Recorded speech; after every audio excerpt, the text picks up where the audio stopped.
teikhoroksa teikhoroksa 10,323 ni sebok kemajak rengfrungnai. Khumulungo tongnai rengfrungnai suji deborma tini Swrangchati fung dambrei tamai suti thamji tamajorao langmajokha. Tabuk suk joratei khoroksara breijibani langmari langkha. Opatimugno tui sana thangtani 10,323 sebok kemajak rengfrungnai কমলদেব শাখা হাস্তেনি মন্ত্রী অগ্রা doctor Manik Saha বরকনি বদলি আদং রগবাই ককশালাইকা ফিয়া মুংসফনো কগ্রিউই মানলিয়া ফিয়া আগরতলা রবীন্দ্র ভবন কাইসব পান্ডানি বিশিক্তি শাখা 10,323 ন বরক সেবকরিয়া তাই বরকনি সেবকমা Thani BJP হাপাংনি ইয়াক করে আবো বাই সুরাই সুরাই অংখা 10,323 সেবকমা জাগ রগনি সানমুংরক সুপুং জায়গাহিনই সত্যি আমরা শোকাহত এবং মর্মাহত। আজ ভোর প্রায় 4:30-5টা নাগাদ আমাদের সহকর্মী সহযোদ্ধা অবৈধভাবে ছাঁটাইকৃত 10,323-এর স্নাতক শিক্ষক সুজিত দেববর্মা খুমলুং এলাকার নিবাসী চাকরি হারানোর মানসিক অবসাদ থেকে হৃদরোগে আক্রান্ত হয়ে পরবর্তী সময় খুমলুং হাসপাতালে তিনি প্রয়াত হয়েছেন। তার প্রয়াণে আমরা অবৈধভাবে ছাঁটাইকৃত শিক্ষকরা গভীরভাবে শোকাহত। আজকে পুরো 10,323 শিক্ষকদের পরিবারের মধ্যে সুখের ছায়া নেমে এসেছে। আমরা লক্ষ্য করছি সেপ্টেম্বর মাসের 28 তারিখে রাজ্যের মাননীয় মুখ্যমন্ত্রী আমাদের প্রতিনিধিদের সঙ্গে কথা বলেছিলেন যে লক্ষ্মী পুজো এবং দেওয়ালির মাঝখানে উনি আমাদের বিষয়টা সমাধান করার উদ্যোগ গ্রহণ করবেন।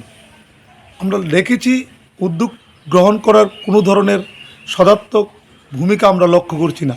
ইতিমধ্যেই আমরা 6 জন জনজাতি শিক্ষককে হারিয়েছি। আমরা লক্ষ্য করেছি গতকালকেও রাজ্যের মাননীয় মুখ্যমন্ত্রী রবীন্দ্র ভবনে কোনো একটি সামাজিক কর্মসূচিতে আলোচনা করতে গিয়ে বলেছিলেন যে আমরা চাকরি দেইনি, আমরা চাকরি খাইনি, সুতরাং তাদের বিষয়ে আমাদের সরকার ইতিবাচক না। আমরা যখন থেকে দেখছি মুখ্যমন্ত্রী ওই দিন কুমারঘাটে বলেছিলেন, কিছু 3-4 দিন আগে আনন্দনগর বলেছিলেন। মুখ্যমন্ত্রীর এই বক্তব্যর পর থেকে আমরা দেখছি এক একজন শিক্ষক হতাশায় টেনশনে মারা যাচ্ছেন।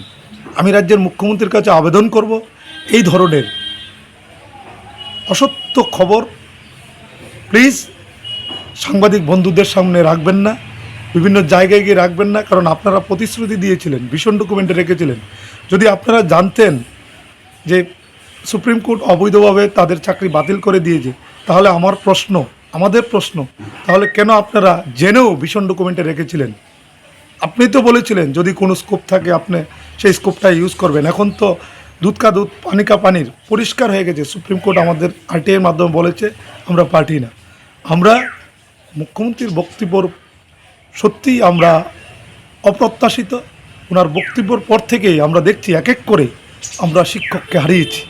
গত পরশুদিনও কাঞ্চনপুরের ধসদা এলাকায় আমাদের শ্রদ্ধেয় শিক্ষক শান্তিময় চাকমা পরশুদিন রাত্রে গভীর রাতে হৃদরোগে আক্রান্ত হয়ে প্রয়াত হয়েছে।